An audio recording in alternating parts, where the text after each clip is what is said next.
सुहानी ने स्माइल करते हुए दोबारा से वही कहा जो उसने पहले कहा था। शिवी ने इस बार उसकी बात पर कियान की तरफ अपनी गर्दन घुमाकर देखा तो कियान ने अपनी पलकें झपका दी।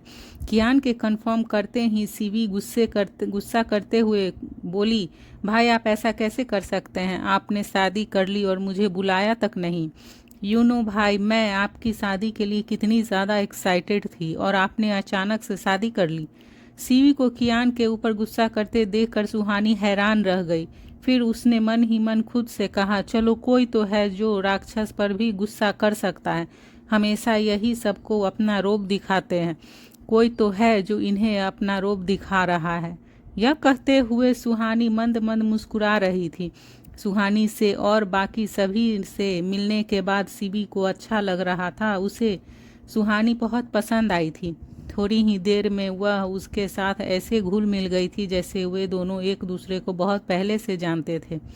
सीबी ने उसकी तरफ इशारा करते हुए कियान से कहा, भाई आपकी चॉइस बेस्ट है। उसने सीबी की बात पर कुछ नहीं कहा और उसे देखता रहा। थोड़ा और क्वालिटी टाइम साथ में स्पेंड करने के बाद राहुल, स्वाति और आशु को फार्म हाउस छोड़ने के लिए चला गया।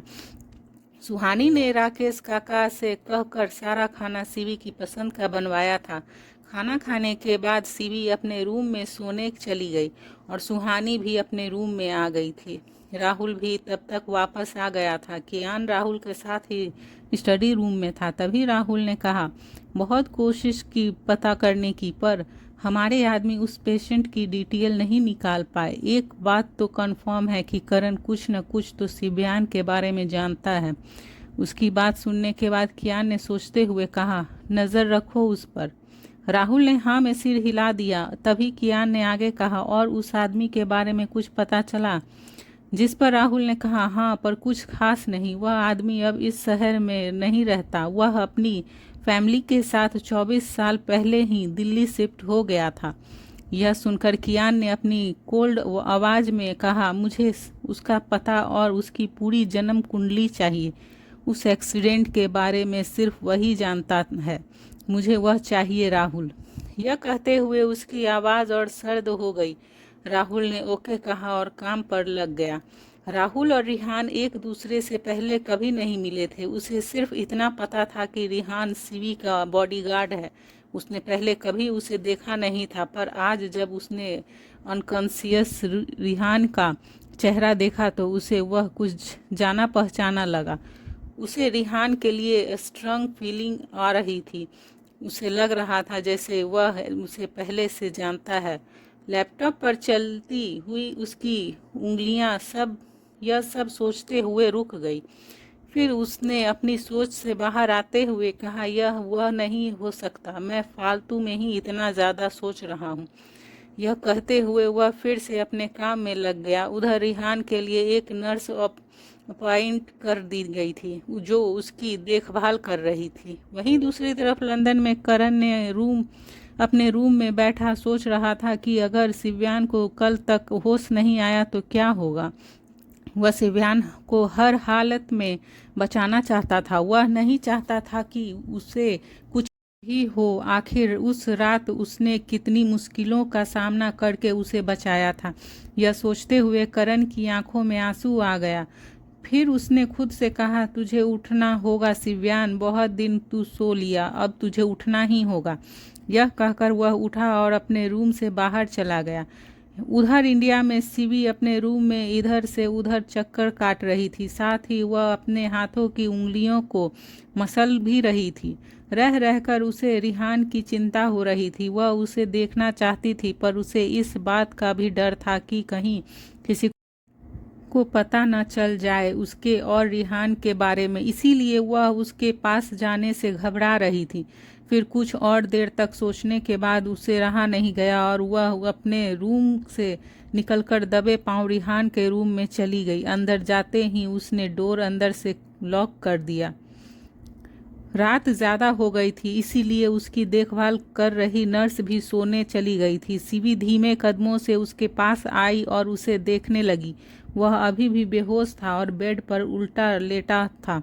उसकी बैक पर ही हुई ड्रेसिंग ने उसकी आधी पीठ को कवर करके रखा था। सीवी उसके पास जाकर बैठ गई। उसने धीरे से अपना हाथ उसकी पीठ पर रखा तो उसे होश आने लगा। अब यह सीवी के छूने का असर था या फिर एनेस्थीसिया का असर खत्म हो गया था, यह कोई नहीं जानता था। उसके छूते ही उसने अपनी आंखें धीरे से खोली और अपनी तिरछी नज़रों से देखा तो सीवी उसके पास बैठी थी। उसे देखकर वह उठने लगा। तभी सीवी ने जल्दी से कहा, आप उठिए मत, आपको अभी आराम की ज़रूरत है। रिहान ने उसकी बात को इग्नोर किया और उठकर उसके सामने बैठ गया। सीवी की आंखों में खुद के लिए फिक्र और आंसू देखकर उसका दिल जोर से धड़का और तभी उसे एहसास हुआ कि कोई उसके लिए भी रोता है। उसने हाथ बढ़ाकर सीवी के आंसू पोंछे। उसके छूते ही सीवी को न जाने क्या हुआ कि वह उसके सीने से लगकर रोने लगी। फिर उसने रोते हुए कहा, आप बीच में क्यों आए? अगर कुछ और भी ज़्यादा बुरा हो जाता तो? रिहान ने उसे अपनी बाहों में भरकर उसके सिर को सहलाते हुए कहा, मुझे तो बीच में आना ही था। मैं तुम्हारे साथ हुआ सब कैसे होने देता? After all I am your body guard यार, तुम मेरी जिम्मेदारी हो। और रिहान सिंह अपनी जिम्मेदारी से कभी मुंह नहीं मोड़ता। तभी उसकी बात पर वह उसे अलग होकर उसकी आंखों में देखते हुए बोली, सिर्फ जिम्मेदारी और कुछ नहीं हूँ मैं आपके लिए। रिहान तो उसे बस टीज कर रहा था और वह उसकी बात पर रिएक्ट भी कर रही थी। उसे गुस्सा होते देखकर रिहान ने उसका हाथ पकड़ लिया और उसे अपने करीब खींचते हुए कहा, जिंदगी हो तुम मेरी। उसके बोले गए यह चार शब्द सीवी के गुस्से को हवा करके उसके होठों पर मुस्कान ले आए थे। फिर रिहान ने उसे गले लगाए हुए ही उसके सिर पर किस किया। उधर कियान जब शावर लेकर रूम में आया तो सुहानी को बालकनी में खड़ी देखकर उसने अपने हाथों में पकड़े टॉवेल को सोफे पर रखा और बालकनी में आकर सुहानी को पीछे से हक कर लिया। उसका स्पर्श महसूस करते ही उसने अपनी आंखें बंद कर ली। उसे कियान की बाहों में एक अलग ही सुकून मिला था। उसके लिए अगर कोई सेफ जगह इस दुनिया में थी तो वह उसकी बाहों में थी, जिसमें समाकर वह खुद को ही भूल जाती थी। वह सुहानी को अपनी बाहों में उठाकर रूम में ले आया और उसे बेड पर बिठाते हुए वह उसकी गोद में अपना सिर रखकर लेट गया। यह 2 दिन उसके लिए बहुत स्ट्रगलफुल थे। सुहानी की गोद में सिर रखकर उसे रिलैक्स फील हो रहा था। वह प्यार से उसके सिर को सहलाने लगी। वह कियान की थकावट की वजह जानती थी, इसीलिए वह बिना कुछ कहे उसका सिर अपनी गोद में रखे चुपचाप बैठी रही। सुबह जल्दी उठने वाला कियान आज अभी तक सो रहा था। हमेशा की तरह आज वह नहीं हुआ जो पहले से होता आ रहा था। आज उसका उल्टा हुआ था।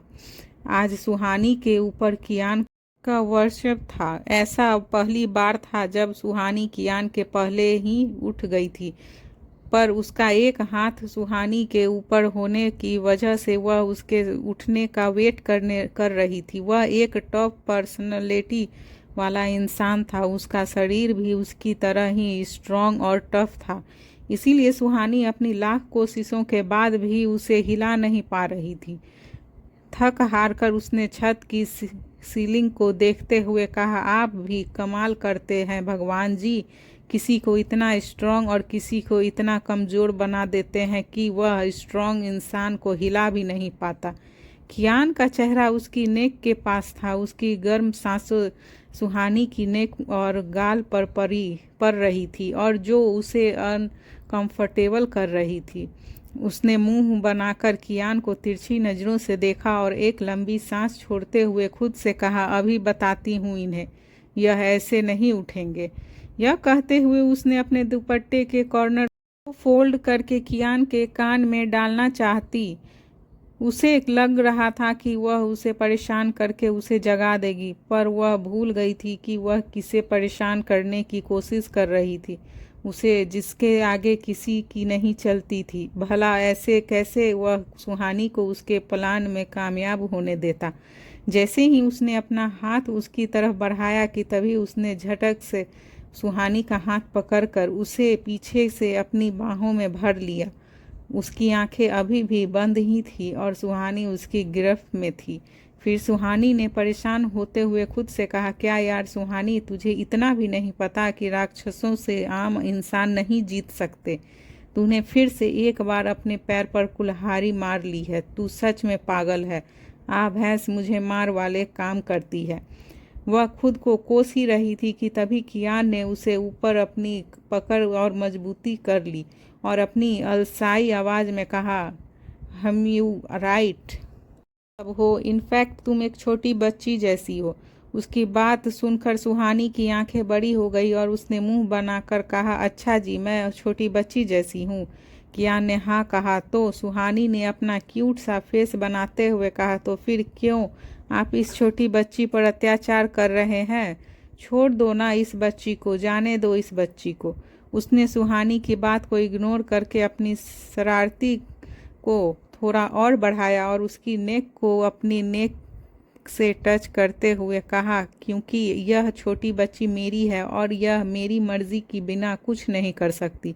उसकी बात और उसकी स्ट्रेंथ के आगे सुहानी ने अपने घुटने टेक दिए। आज की सुबह ही कुछ खास थी, यह कहे कि प्यार से भरी सुबह थी जो आज सब पर प्यार छाया हुआ था। उधर शिवी के हाथ में रिहान का हाथ था और वह उसके हाथ पर अपना सिर रखे सो रही थी।